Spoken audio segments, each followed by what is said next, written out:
Ik kan je al aanvangen, eens während dat abstalen, dankzij voor het rijmokken. Dat lied wat we te laat zongen, dat heeft mij beweest, de tweede strofe. Komt je tjenja, hiert zijn stem, laat je dat God nu ganz mutig zijn. Met jenen welle, vraagt Jezus nen, leeftoelig roep, hij kom. Dat is het bijzonder, dat we aan zo God mutig zijn, als bij dat thema vloeken zijn, helemaal zijn familie last geweest, wo is de last, wo is de vloeg, zie het vrij. En dat is je danken waar we nu mee allemaal hier en vandaag wel mutig zijn. God redt. En wanneer ganz klaar redt, in ons leven aan, en zaken reinigt, zaken optijdt, dat is allemaal nog te mutig zijn, wens niet alle mensen hadden genoeg. Dit te erleven, dat God een erleven aanredt, zaken opmaakt, reinigt, en stoot je dat hem leven.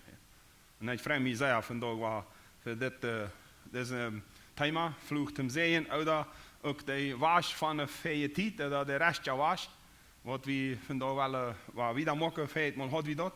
En ik mocht een beetje nog vragen, ik hoop je dat wat hier feit moet weer, de Abko 5 Mose kapitel 26, 27, 28 lezen. Ik weet niet of je dat nooit gekomen zijn, dan maar de helft, dan aanvang, zijn er zaken die in het opgevallen zijn. Wie zei, dat had nog niemand ziet, dat heeft mij gesteund, dat heeft mij geholpen.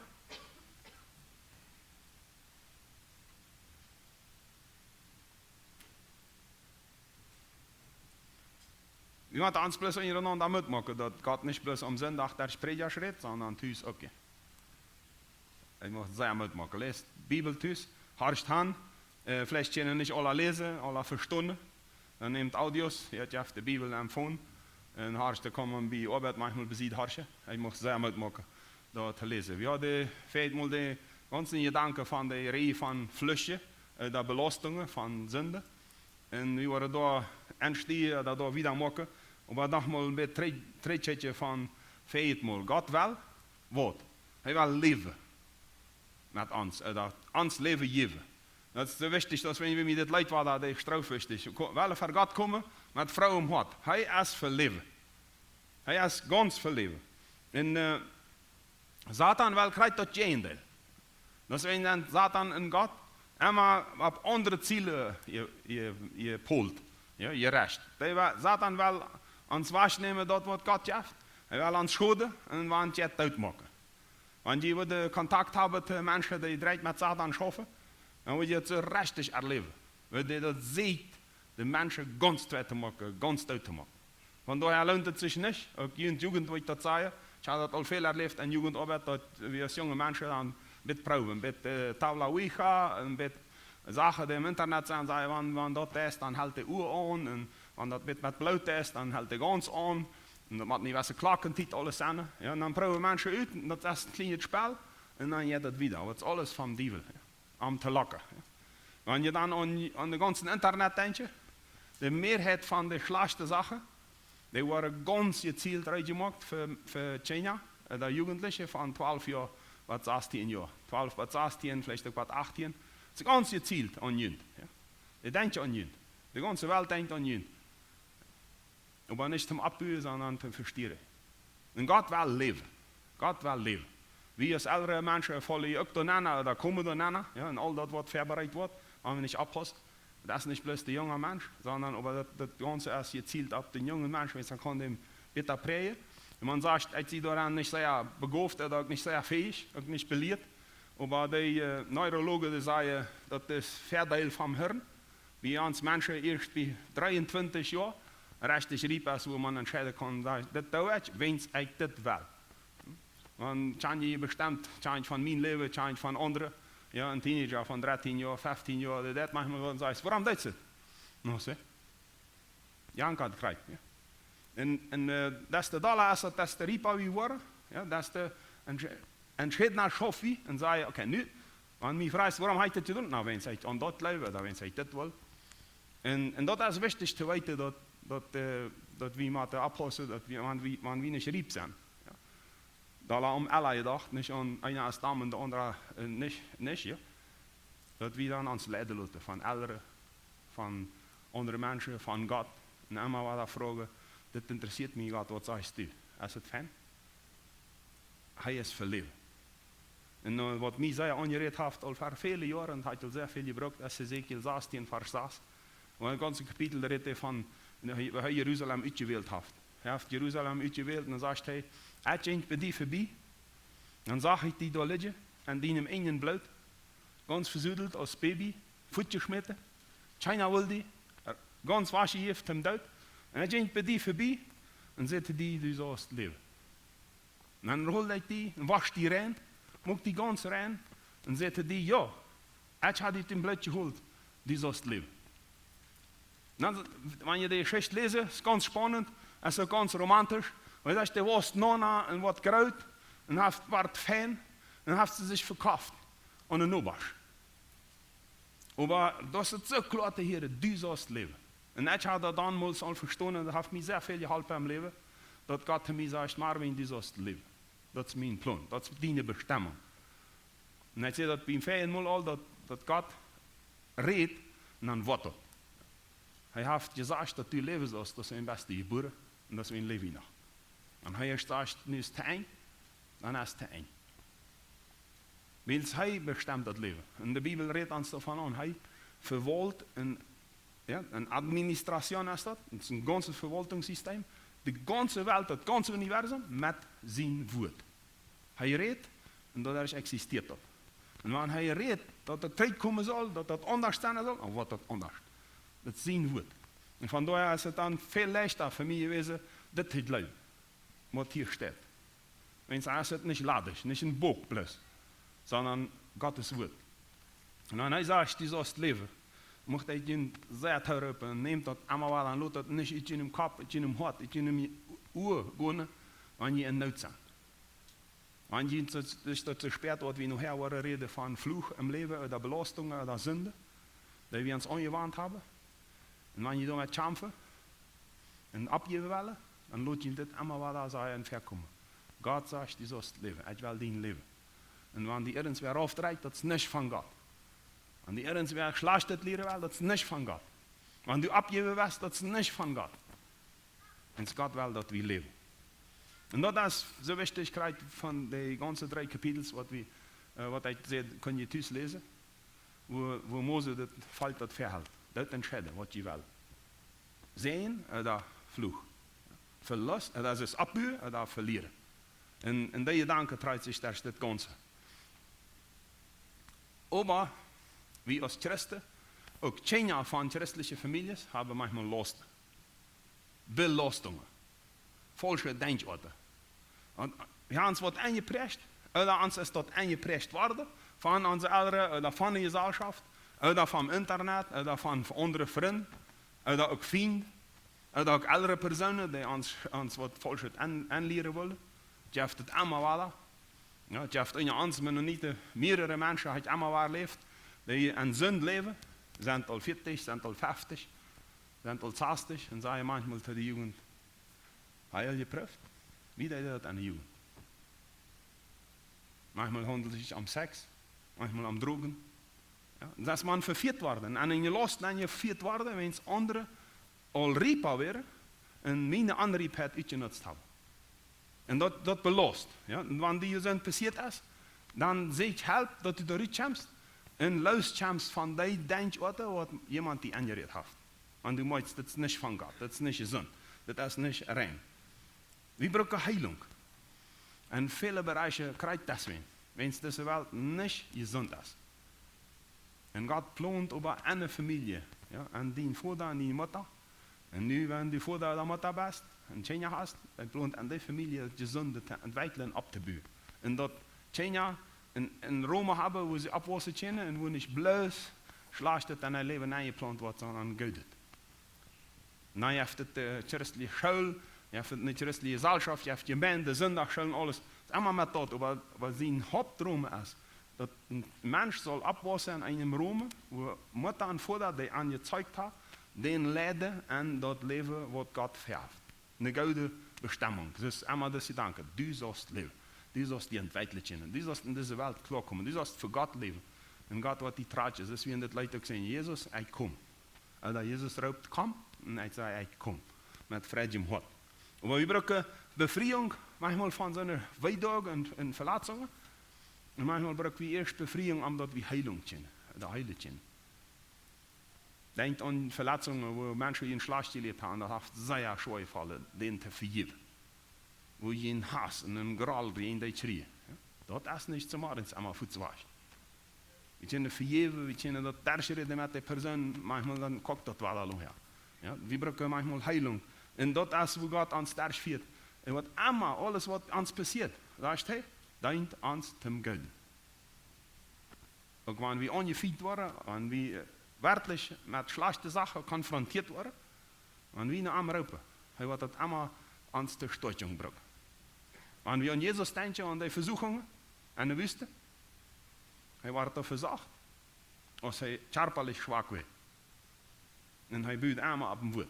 Er sind einmal, hier steht geschrieben. Und dann sagt dann erst, er sagt, hier steht geschrieben, und dann sagt er, ja, hier steht auch geschrieben, dass die Sorten dort saßen. Dann sagt er, ja, aber das steht auch geschrieben, und dort büht. Und das ist echt Gott, Jesus versteht, als er mit Satan kriegt, mit Wut Gottes und Wut Gottes, jeden Ewigstand, dann sagt er endlich zu Satan, weißt du was? Ich darf auf das Wort herrschen, wenn Gott mir redet, und nicht, wenn du das brauchst. Und das ist das, was wir einmal entscheiden müssen. Wenn Menschen das brauchen wollen, das Wort, um uns zu verleiden, eine andere Sache, da falsche Einfluss, und wir sagen, okay, ich will herrschen, wo ich mir ganz klar sehe, nu sagt Gott mir was, und das will ich abnehmen. Wenn wir brauchen das Wort an viele Orten, ja, und ich kann das Wort alle brauchen, damit ich Rast habe. Ja. Und jetzt, er sind so viele Farben, kann ich zurücknehmen, und dann will ich einmal gewinnen. Ja. Und wenn wir das tun, das ist nicht von Gott. Und Gott will aber, dass wir ganz bewusst auf sein Wort herrschen, wenn er redet. Und dass wir Frieden finden. Sein Ziel ist Frieden. Das ist eine Bibelstunde, die soll uns helfen, kriegt das. Wenn wir Belastungen, oder falsche Entwicklungen, oder falsche Denken rauskommen. Ja. Und miteinander reden. Und ich hoffe, dass wir einmal an den Zeit kommen, wo wir miteinander reden. Und dass nicht bloß ich hier reden. Weil das Ziel ist, dass wir uns helfen können. Wer sind wir? Welche Verletzungen haben wir? Und was fehlt uns, dass wir stark werden? Wir brauchen Kraft. Wir wollen uns helfen, negative Denkmuster. Ich weiß nicht, ob ihr das Wort kennen, ich weiß nicht, wie ich das anders sagen soll, aber Muster in unserem Denken, Systeme, aufzubauen, erst erkennen und dann aufbauen. Wenn es manchmal denkt, wir in eine Richtung, einmal, dass das für mich nicht Geld ist, dass ich nicht wiederkommen will. Und wenn dort bei die Panne ist, was in meinem Leben wieder sehr stark von Jugend an, dann muss ich ganz klar das aufbauen. Und Gott hat mir da rechtlich geholfen. Nämlich, er sagt zu mir einmal, wenn du mit dir nicht zufrieden bist, dann sagst du zu mir endlich, du hast mich falsch gemacht. Und ein Satz, der mir dann kam, da hat mich sehr geschämt, er sagt zu mir, wenn du die nicht annehmen kannst, dann sagst du zu mir endlich, hast du 3-mal denken, bevor du mich magst. Hast nicht gut gedacht, hast nicht einen guten Plan gehabt, hast mich nicht Fan gemacht, hast nichts, was du getan hast. Ja, ich verurteile Gott. Ja. Und dann, als ich das erkennen kann, dann kann ich damit schaffen. Ja. Das ist lange nicht einmal was. Wenn ich sehr schwere Zeiten habe, wo ich immer müde war, oder wo ich frustriert bin, dann will das wel hochkommen. Dann muss ich das wel bekämpfen. Und da brauche ich einmal das Beispiel von Paulus. Er sagt, ich bin nicht bloß in der Luft, dann schon, weiß nicht, traf ich jemanden oder traf ich nicht. Er sagt, ich glaube und ich kämpfe nicht mit fleischlichen Waffen, sondern mit geistlichen Waffen. Und ich tue mein Körper, Knaste, der muss ungebleiben. Mein Fleisch muss ungebleiben. Ich muss Gott geharrscht, mein Körper wird Gott geharrscht. Und mein Fleisch wird nicht mir bestimmt, sondern das Wort, das Gott will, so wird mein Körper Knaste, so wird dem ungehalten. Und das meint für mich, von Paulus, weil ich dem verstehe, er sagt, ich weiß ganz genau, was ich mal besiegen in meinem Leben. Und das wäre ein Punkt in meinem Leben auch, wo ich muss einmal was sagen kann. Nu, wir fangen das an, in die Richtung zu denken, führt das nicht von Gott. Und das hast du vielleicht auch, und hoffentlich, wie das erkennen, dass Gott dir das wisst, wann dient es, was nicht richtig ist, aufdagen und durch jeden gehen und frei werden. Gute Sachen fördern und die negative, falsche Sachen aufleihen, frei werden davon. Wenn du das hörst, kommen die vielleicht die Gedanken, na, bei mir das nicht. Ich habe das al so viel Mal geprüft. Ik kom niet los davon. Dat is eigentlich ook wat du zu Gott sagst. Mit mir wirst du nicht schaffen. So steht das dir nicht. Oder du sagst zu dir selbst, ich will nicht. Ich will nicht. Ich habe einen Jugendlichen, der ist nu ziemlich alt in Paraguay, dem ich kennengelernt. Und der war von klein an missbraucht worden, sexuell missbraucht worden, jung. Sehr schlecht, seine Eltern waren einmal am Kamp und er war irgendwo gebracht, mal ein Jahr hier, mal ein Jahr da. Von 14 Jahren war er in ein Heim reingedun, wo er sich mit seiner Schwester allein weiter musste. Seine Schwester war 12 und er war 14. Und dann werden sie immer dort zur Schule. Und als der eine Jugend war, dann sagte er zu mir, ich hab so ein Verlangen nach Jungs. Und wir haben dann mehr einmal gebeten darüber. Und irgendwann, ich weiß nicht, wieder 2 oder 3 Jahre, sagt er, ich gebe ab. Das hört nicht ab. Ich gebe mir die Homosexualität an und fertig. Wir haben dann so weit getan, dass der Mensch abgeht. Aber mir mag dort ein Beispiel von. Wir erkennen, was an uns verdrieven sind, oder für Gedankenrichtungen. Und die sagen, wie macht jetzt nicht richtig? Und wenn wir dann nicht ganz durchgehen können, irgendwann sagen wir, ich ja. Ich lasse mich gehen. Und dann doe ich das, was ich will, und das, was mich schämt, oder das, wo noch mein Hort ist. Kein Problem. Und dann fängst du an der Bibel genug, und sagst, ja, das ist nicht so schlimm, ich habe Tschotje, was das besteht, ich habe Predigt, was das besteht. Ja, und dann fängst du in der Stattung. Und das ist, was das Material kriegt, was wir hier in der Bibelstunde über jeden angehen. Und wenn du zum Beispiel nu auch hier, Satan der tot auch, es ist nicht einmal bloß von uns eine Möglichkeit, sondern Satan sagt dir, ne, lass das Tag. Das halt nicht. Du wirst in deine Familie abgewaschen oder die Buren, das wird nicht drin. Du hast all versagt. Du kannst nicht mal gut lesen. Was weißt du bei mir? Wenn so eine Gedanken kommen, dann gibt es Gott auf. Und wenn ihr damit nicht klarkommen, seht ihr nicht helfen. Das macht Deutsch gemacht. Das macht aufgelassen. Vielleicht hast du auch gewisse Beziehungen zu irgendeinen Dämonen oder zu irgendwas bei sich. Und hast mal gesagt, ich will mich niemals beziehen. Ich will einmal in Beziehung sein. Ich will die Zeit gehen, aber ich will mich niemals hingeben. Was aufleihen. Führt mir das. Und wenn nu Stimmen kommen und sagen, no, die will ich niemals loslassen, dann sagt Jesus, was mich frei macht. Ich will mich nicht dem geben und der wird mich frei machen. Das ist ein Gedanke von, wenn wir nachher von Fluch reden, dass du nicht das abnimmst. Dass mit eine Last ab die ist, die hat nicht mehr waschen. Die hat alles waschen an Jesus und mit Jesus. Und da haben wir schaffen. 1. Petrus Kapitel 5. Da sagt das in Vers 6, wenn ihr nur lesen wollt, 1. Petrus 5, Vers 6, bis 9.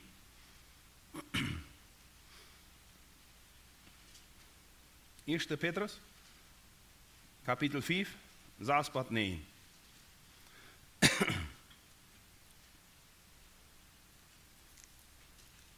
Da sagt das, aber weil uns alle miteinander mit der Demut bekleiden, oder der Demut übertragen. 1. Petrus 5, 6 bis 9. Wenn es Gott war da steht, den Hochmütigen, aber den Demütigen jaft er Gnade. Wenn du das in Gedanken hast, Sünde nicht bekennen oder abgeben, ja, das ist auch ein gewisser Hochmut. Das ist nicht Demut. Das ist ein Stolz, du wirst dich nicht blamieren, du weißt nicht, was die Menschen sagen, du weißt nicht, was die Freunde sagen, du weißt nicht, ob das wird klappen, du weißt nicht, was Gott dann noch alles will von mir. Dann sagst du, okay, ich gebe ab. Ich kann tun, was ich will. Und er sagt, weil uns alle taub miteinander bekleiden mit der Demut, in dem Hochmut, was Gott war da stehen, oder war da steht, oder jen Hochmut ist der sowieso, jen Stolz, aber dem Demütigen scheint der Gnade. Und Vers 6, so demütig jünt nu in der gewollte Hand Gottes, damit er jünt abhilft zur rechten Zeit. Das ist ein bisschen schwer. Dass Gott mich abheben wird zu seiner Zeit, ja, nicht wann ich will. Deswegen ist das Terschhülle so wichtig. Weil uns Gott in Ordnung, und das Petrus spricht, das hielt sich so, das jünt in die machtvolle Hand Gottes, demütig. Und dann wacht je da, was er jünt nimmt. En je hooggeeft een aanzet op de steed en met dat wat hij wil. En krijgt is het met bevrijding, Ja, wanneer je een vrij maken wordt, wanneer je wat niet leren, en die Sachen opteilt, en je weet niet wat je daarmee erzählen, geht naar God en wacht, waar je een vrij maken wordt. En dat niet zelfs, dat niet afgeven, dat niet zeggen, nou, met mij wordt het niet, sondern hij wordt het doen. En dan zeg je, wanneer je dat zorgen maakt, wat wordt dan passeren, waar je dat verstaan, waar je dat kennen, dan zegt hij op vers 7, al je zorgen schmiet op aan, wenn hij zorgt voor je. 8, ziet niet daar en wacht. Wenn je waar daar stond, Hola, hier zegt het Widersacher, de duivel, die jet am Heer aus een brallender leef en ziet wen hij abschlucken kan.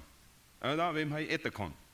Dem, dat waar daar stond, vast am geloven, en weet, oder je zullen weten, dat krijgt dezelfde lieden, zijn broeder en zusteren en de ganze wereld krijgt ze erleven. We zijn niet alleen. Vielleicht sagst du, nou ja, dat krijgt veel meer. Geloven, Satan war da stund. Je hebt die Gott aan. Wanneer je alleen kannst, dan je Schwester da. Aber das ist mehlig. Alleweil mehlig, immer mehlig. Vielleicht sagst du auch, Satan hat mehr in Sünden eingeführt, ich weiß dann nicht ganz nicht, dass es hier sagt, sieht nicht an, sieht klar, und er kommt dann nicht mehr rein. Je hebt die Gott aan. Und du nicht da bist, und klar weißt, dass das ein Trouble ist, je hebt die Gott aan, er wird helfen. En dan maakt de Bibel op. En de Bibel sagt, die Worte. Lees en hoor je wat God zegt. En God wat ik allemaal wel op Bibelvers vieren. En dan zeg je, wauw. Dat had ik niet gereden. Nu redt God te mij. En dan neem dat am hart. Leer dat uitwendig. Behoud dat. Dat Satan die dat niet wegstellen. Dan is verjaarst dat. Dan is het voet. Bevor we de nächste wieder lezen. Hoe we ons nogmaals handgeven willen. Dan wil ik met je bidden. Mocht ik den Gedanken nogmaals van vloeg en zeeën en klimaat erwähnen, ja, Falle von Sünd kann Fluch bringen. Dus de vrucht van Sünd ist de dood, zegt de Bibel. En de Fluch ist vielmal Falle von Sünd. Dus wie viel muss sagen, wordt het nog erg zijn? Ja, wanneer du dit test, fluch über die. Ja. Wanneer du zo leefst, fluch über die. En dat is ongehoorzaam God gegenüber brengt fluch, dat brengt dood, dat brengt lasten. Ze kan het uitwerkingen van gottelijke straf manchmal ook so uitzien als wanneer dat werkelijk een straf van God is. Wenn du beziet van die bestemming bent, beziet van dat wat God met die verhaft. Familie muss das, ja, zum Beispiel an der Familie, wo du lebst, wo ganz in Gott gelebt wird, hast du vielleicht auch angewandt gewisse Sachen, die bringen sehr schlechte Sachen, oder so eine Sache, die schaden, ja, was die zwei machen, was die nicht abhalten, und dort liegt dann auch eine Fluch. Eine negative geistliche Einflüsse, das ist, dass du beeinflusst wirst von geistlichen Sachen, und dort ist immer in Richtung Fluch, das ist eine Belastung, wo Gott sagt, du bist nicht frei, ich sehe die und das nicht, was du nicht tust. Das ist bitte halt vom Sehen Gottes. Und Sehen ist das Gegenteil von Fluch. Ja, beim Fluchen würde man sagen, wünscht man dem anderen Anleid, Weidung.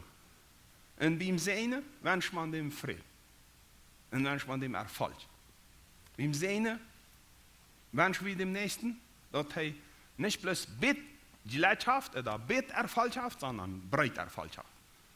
Beim Sehnen wünschen wir, dass er vom Himmel her gesehnt wird, was an alle Ewigkeiten. Und beim Fluch, wenn wir würden fluchen, ja, ist es immer geändert. Wir verwünschen uns den Menschen, am liebsten wird dem nicht mehr sein, ja, das ist nicht mehr sehenhaft, sondern das ist Richtung ans Eberheben, Menschen aufschieben, Furt von dir. Aber vom biblischen Fluch ist das einmal, dass Gott sagt, nu sehen die nicht, wenn das, was du nicht hast, es nicht sehen, das bringt die den Tod. Und ich will die nicht unterstützen. Und sehen ist auch, meistens von Gott gesehen, ist er hat hier viel Berne gesammelt. Und wenn wir sehen, und wenn wir biblisch leben, dann nehmen wir endlich mit von der Sammlung und geben das ab andere. Und Gott hat das auch so. Im Alten Testament steht es immer ein Salbe von gewissen Menschen und dann hat er die Kraft im Leben. Hat er die Kraft, um das auszuführen. Dasselbe passiert, wenn du berufen wirst, für uns abgehen, du kriegst Kraft, wenn es Gott sehen die. Ich bin davon überzeugt, dass das Prediger zum Beispiel, Prediger sein, braucht wie eine Berufung. Um der Prediger zu sein. Du musst eine Berufung von Gott kommen, um dort die Sehen da wo ist. En dat interessante is dat Carlos hat ja recht mit ganz einfachen Menschen. Und Gott wählt manchmal Menschen aus, wo wir sagen, wo ich niemals als Prediger will. Aber Gott kann. Ja? Das ist bei David seine Auswählung, als er ausgewählt wurde, das ist bei anderen Männern früher gewesen. Gott wählt aus. Maar dan zijn brug we bruggen een belasting, een zijnsbelasting, om de uit te voeren voor wat God ons gewählt heeft. En zo dat het verschiedene. Die heeft ons gegeven, Fähigkeiten. China ist davon uitgesloten. Ja, sondern bloß verschiedene Richtungen, verschiedene Go. Wenn du nicht leben kannst, dass du frei werden kannst, dann sei dir immer weiter, ich vertraue Gott nicht. Und denk nicht, dass die in den Troubles zu groß sind, sondern mein Vertrauen zu Gott fehlt. Mir fehlt, dass ich das leben kann. Und dann gehe ich Gott und sage ihm, ich kann die nicht leben. Ich habe mich glauben. Ich kann die nicht vertrauen. Alles, was ich hier habe, was ich erlebt habe, ich kann die nicht vertrauen. Halt mich vertrauen. Ich will das leben. Und Gott wird die helfen. Gott wird uns helfen. Dat ik als gemeente zijn. De Herr wird uns Zuversicht geben. Und wird uns helfen. Deswegen möchte ich nochmal sagen, weil uns für Gott demütigen. Und dann sage ich hier sehe ich, reden.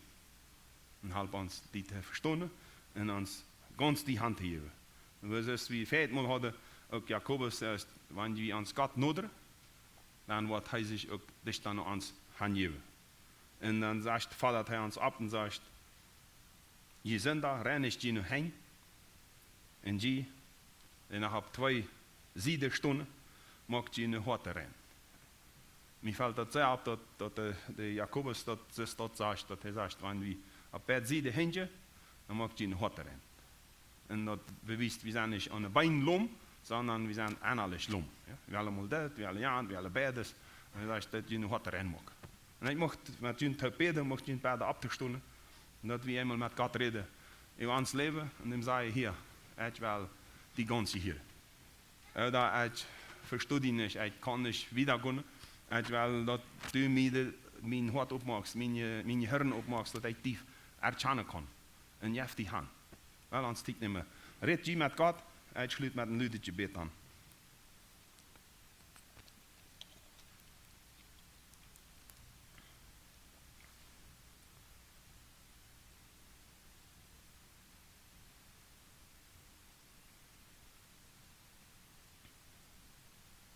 Trouw God, hier zijn we.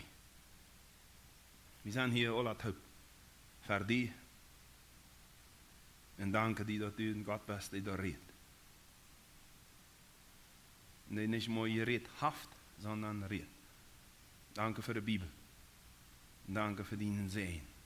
Und danke, dass du uns uit Sünde, uit Belastungen, uit beide Distanz rausholen kannst, viel rausgeholt hast, und allem rausholen wirst. Und wie blöd toll. Du sagst zu uns auch, dass wir Satan war da Stunde sollen. Und wir sagen, die Satan geht fort von hier. Und lädt alle Lebenstag. Und Jesus kam und fällt uns. Jesus stellt. Und deine Gnade. Wir haben nichts verdient. Wir haben nichts gelesen, was deine Leben alle anstecken kann. Du hast die entschlossen, uns zu leben. Und du lebst uns. Und du siehst uns, du rebst an. Und hier sind wir. Help ons te antwoorden. En help ons nu ook te verstaan. Wat we verstaan zullen. En Jezus Christus. En ik bid die voor de en Christus ook. Help me voor den weiteren deel te erklären. Dat het kan klaar worden. Wat du verhast. En niet wat we willen, sondern wat du willst. Amen. Zullen we plaats nemen?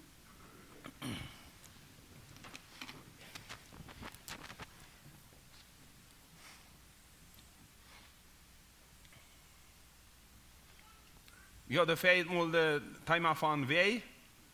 En hoe de Jeremia zegt, God aan jullie wij, daar op jullie wij, en stoot op het rietsongen, en vraagt naar dem gouden was, en dan om dem was wat zich bewährt heeft. En ik mocht het maar een klein beetje abmolen. Vielleicht als je dat verstand, ja. Een beeld schauen blijft ook bijna zetten. Dus aan je kop. Eigentlich bedeutet dat hier, stelt je op de schritzung.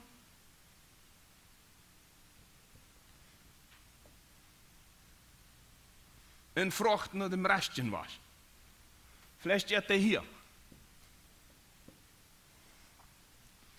De was, wat de Bibel redt is, dat gaat om Jesus zien was, oder Gott zien was. Aber stellt je op jene weg. Dan moet, als Jeremia dat moest zeggen, dan wäre dat falsch al, dus wie feit mal zeggen, honderden jaar immer jeen on. En hadden zich Götter gebüht, ja, je gote Puls abgestellt, viele Götter angebet, en die kommen sogar so weit, dass sie ihre eine Tschenja wie dem einen Gottpaal abverdeiden, omdat die Gott oder die Götze an gnädig wird. Dan ging het am Regen, ging am Fruchtpakket, dat er frühes Tschenja kreeg, het ging am Seen, Schutz verfiend, veel verschiedene Götter hadden die. En van daher verstehe ich, dat wanneer Jeremia sagt, Gott ab jene Weg, wat Jeremia vielleicht gesagt hat, Gott ab jene falsche Weg, und wann die Ritzung ist, dann hält mal an und fragt nach dem Rechten was. Und dann, wann je den Rechten was finde, dann hört nicht wieder Gunne ab jenen was, sondern dann Gott, Han und Gott ab den was. Und Jeremia sagt dem falsch in Jesaja, wir wollen nicht. Wir wollen nicht. En ik versta daarin, ja, we willen niet vragen, we willen niet zitten en we willen niet harsen. We willen ons was doen. En wanneer we dat als Christen, of ook niet Christen, ergens wo moeten, we zijn aan dat pennen. Als je wel niet, dus God wel, dan reken met een art vloeg. Als je het niet wil, als je weet plus dat man einzelne Menschen dat doen, je hebt Gott vielmal met die einzelne Menschen an. Aber wenn wir als Gemeinde dat doen, dann hat er manchmal eine ganze Gemeinde an. Und dat je in Offenbarung, die 7 zijn schreiben, in Offenbarung, wo der mal sagt, het Sardis, Philadelphia, de Laodicea, die Gemeinde, und er sagt, wann die met het nicht stehen, und da wäre an eine Gemeinde bloß ein Mann, die andere vervieren die. Da wäre bloß eine Früh, eine andere Gemeinde. Und wahrscheinlich wäre das ein Gruppchen. Aber die Gemeinde wist dat, die Gemeinde deed nichts. Und dann sagst du, dann, wo ich komme, und je dat Licht waschen, und je nichts damit tun. Und da redet der uns das Letters an, alle, die wir Verantwortung haben, dass wir damit was tun. Ich sage darin, ja, da lässt Gott eine Verantwortung ab, wenn wir weten, dass dein Bruder, dein Schwester falsch lebt. Dann geh hin und red. Das ist Jesus in Matthäus 18 auch. Ja, und red dem, und wenn du dem gewonnen hast, Jakobus sagt, dann, wenn du mir gewonnen hast, dann hast du einen Sünder gehabt. Und dann wird Friede im Himmel sein. Und mal fehlt mir dort, dass ich mir helfen, mal fehlt ihn dort. Und so müssen wir uns ineinander helfen. Aber das ist wel nicht. Wenn du dort in dein Leben wohnt, da damit dort. Und so ist ein Horde dort. Und die Israeliten waren immer was gesagt, und Gott musste immer was sagen, und das Schädel geht falsch. Ein Hort nackt. Hesekiel hat dat zoveel moest hier, de nächste Prophet. Als Israël al buiten weer in Babylon. En war Gott nada ein Prophet. En Gott zei hem, het is een waderspanstje valt. En zei te dem waderspanstje valt. Dan wordt hij al niet bij, ik vergelijk dat manchmal met ons, als men niet niemand is, dat is Missionstscheid. Ja? Dan wordt Gott maar niet meer zeggen, rede de Missionstscheid, maar de waderspanstje tscheid. Dat weer bij Hesekiel, dat woord. Die zeggen nicht mehr, rette mein Fall, sondern die sagen, rette, das war das spannendste Fall. Und das ist, wo ich möchte ans mitmachen, kriegt das wie frei war. Und das andere darf ans frei war. Wenn sie sehen, den wir schreien, dem schreien wir, dem anderen zu sehen. Und dem das wiedergeben. Und dann hat wir, vielleicht mal nach das Beispiel von der, wo Israel von Jericho ein Wasch hat. En dan waren 2 boys. Nog eentje was daar. Zij komen al, Gott zegt dan, dat we fijn, vielleicht tijd nog behouden. Hij zegt, en wanneer je in dem Land aankomen, dat land, die grens weer ongeveer hier. Wanneer je in dat land aankomen, dan zal je op een bos Ebal en op een bos Garizim zeeën en vloeg leiden. Een bos vloeg en een bos zeeën. Und sie kommen all mit den zwei Gesetzestaffeln, ja, die so beschrieben werden, die 10 Gebote, mit denen kommen die. Mit denen kommen die am Land an, die 10 Gebote. Das ist der ganze genau, was Gott sie einbracht. Oder was Gott sie ihnen will. Aber dann musste sie da am Land noch ab den einen Busch eine Gruppe ab, saß Stämme von da, und am anderen Busch der andere saß, und die Leviten mussten einmal ausrufen, Fluch, wer sich Götzen mag. Und der andere sieht, der Olatab muss einmal sagen, Amen. Kreuze soll es sein. Und das passiert hier mit der Gesetzestaub. Hier, da ist hier, Einstall mir fair, hier ist der ganze Bundeslade, die Bundeskiste geblieben. Sie sind am Busch abgegangen, saß Fälscher hier, saß Fälscher hier, und der Levite muss das ausrufen. Und ich verstehe darin ja, dass diese Sache, und da wollte ich nicht mal abreden, was wie viel man hatte. Ab Götzendienst, Fluch. Und die Gemeinde soll sagen, Amen. Ältere verachten, Fluch. Grenzen, Widersaten vom Noba, von die ene, omdat de Noba wenn je haft, Fluch. Blinde Menschen, falsch in Waschwiese, Fluch.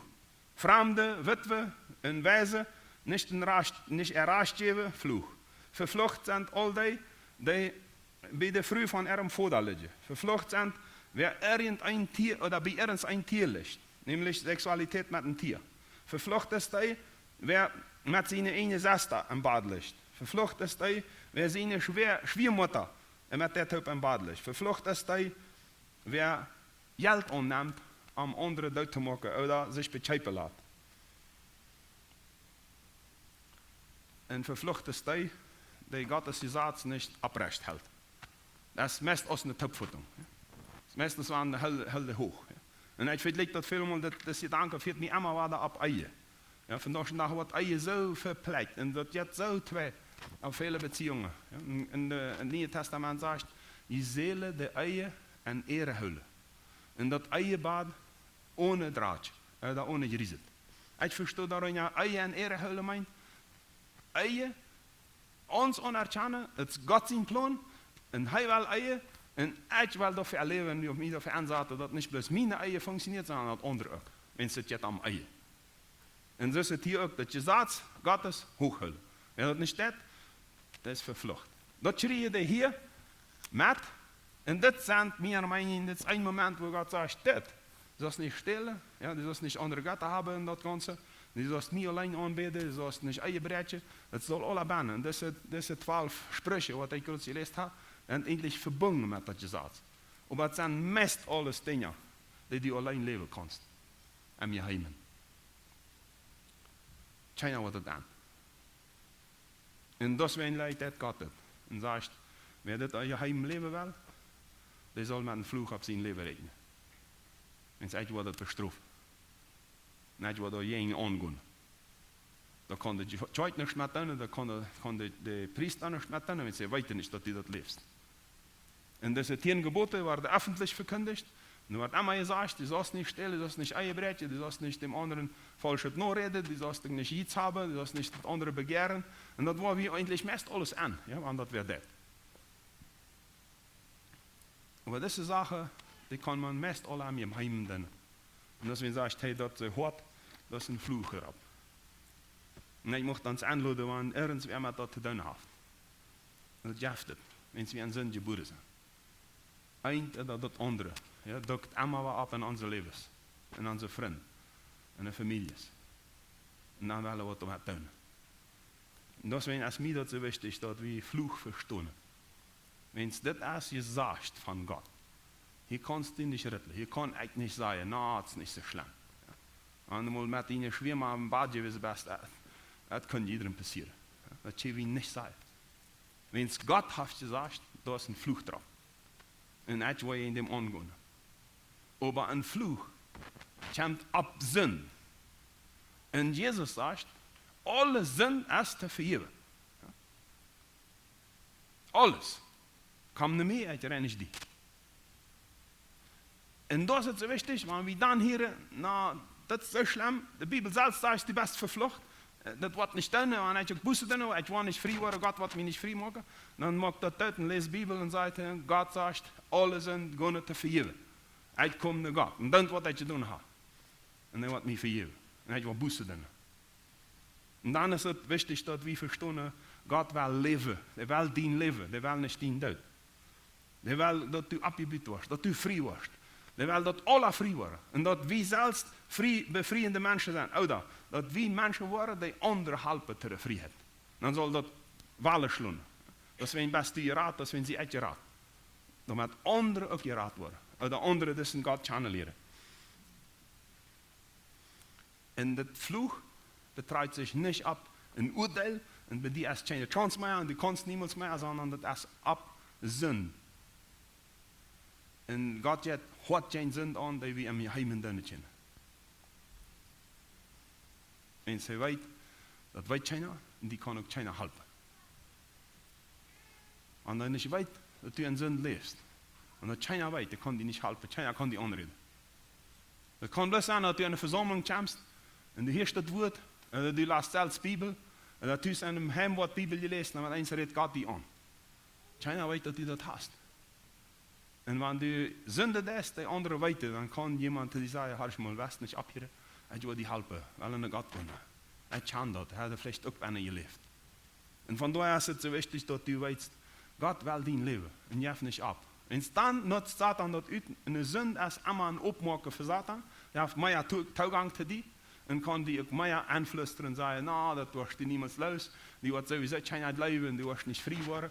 En zijn er vele gedanken komen. En wanneer du dan vrij wordt, en wanneer du dan de Bibel leest en dat antwoordt, ja, hier is vrijheid voor mij, dan wordt die zeggen, ja, da kannst vielleicht ein Städtchen brauchen, want hij was Stachwaffe sein. En zoals nu zo'n zin doen, daar wordt niet veel zijn meer aan die leven te vinden zijn. En zo heeft dat vele gedanken, die het zelfs kan in mijn leven, als we een zaadje te. Ja, holt je het eruit, en laat je het van God eruit gaan en zegt hier. En dan gaat een mens en zegt hem dat. En ik ben zeer dankbaar dat ik kan jugendliche channeleren, die zijn de einzelne van deze tijden. En dan komen en zeggen, ik ga dat je doen. En ik wil nu vrij worden. En dat is meilig. En dat is meilig. En het worden bijna en bijna rennen aan je mende. En deswegen mocht ik allemaal zeggen, God wil dien leven. Hij wil niet dien dood. En dat was we nog zeer klaar hier in het boek Hesekiel.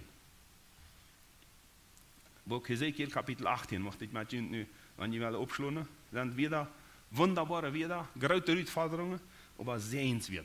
Ja, weer die ons werkelijk veel zijn brengen. Hesekiel, kapitel 18. Van vers 2.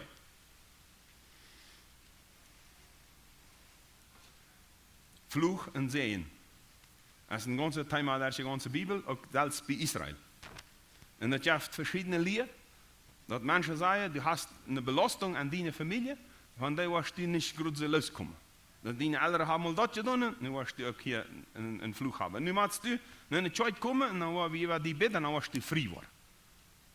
En dan moet je een ganze proces van andere heilung gebruiken. En dan was du een proces, anders was du niemals vrij. En zo heeft het verschillende processen en dat zijn niet zonder leer. Ja, dan vangst du aan afhängig te worden van een mens.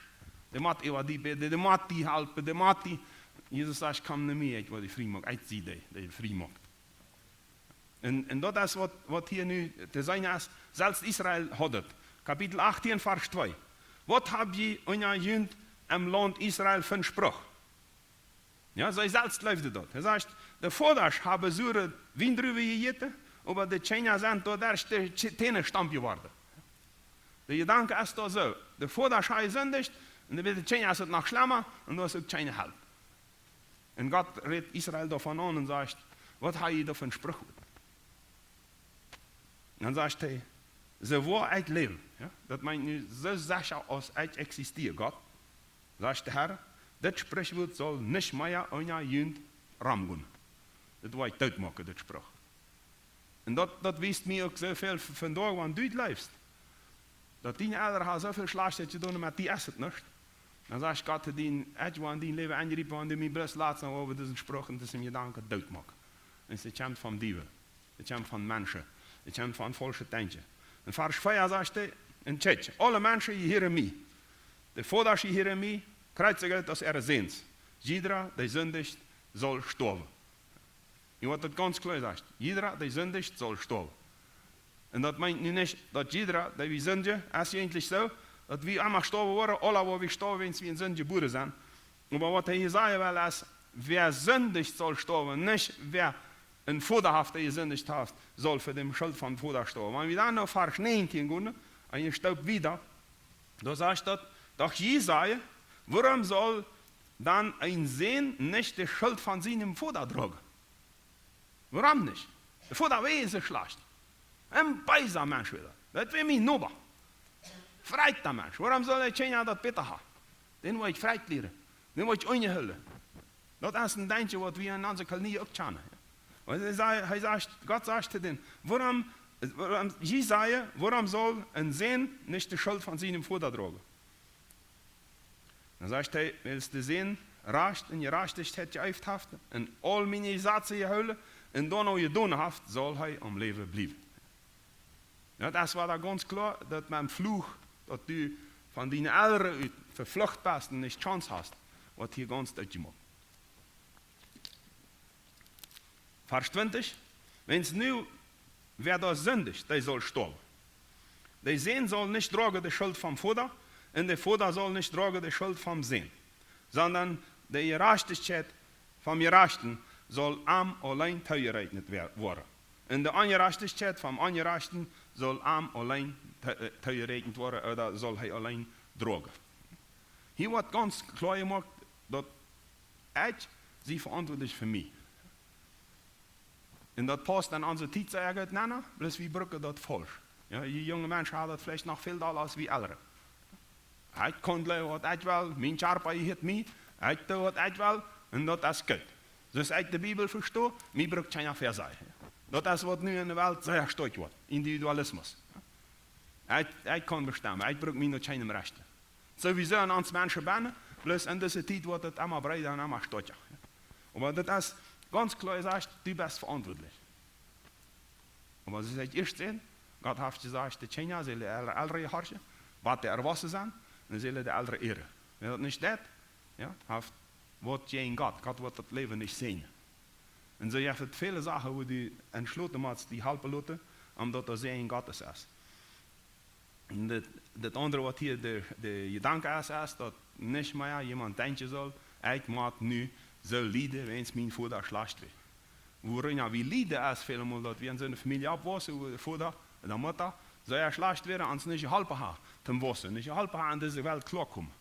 Aber das ist nicht, dass wir verurteilt sind, sondern Gott sagt hier, ihr habt mein Leben die, ich will die abhören.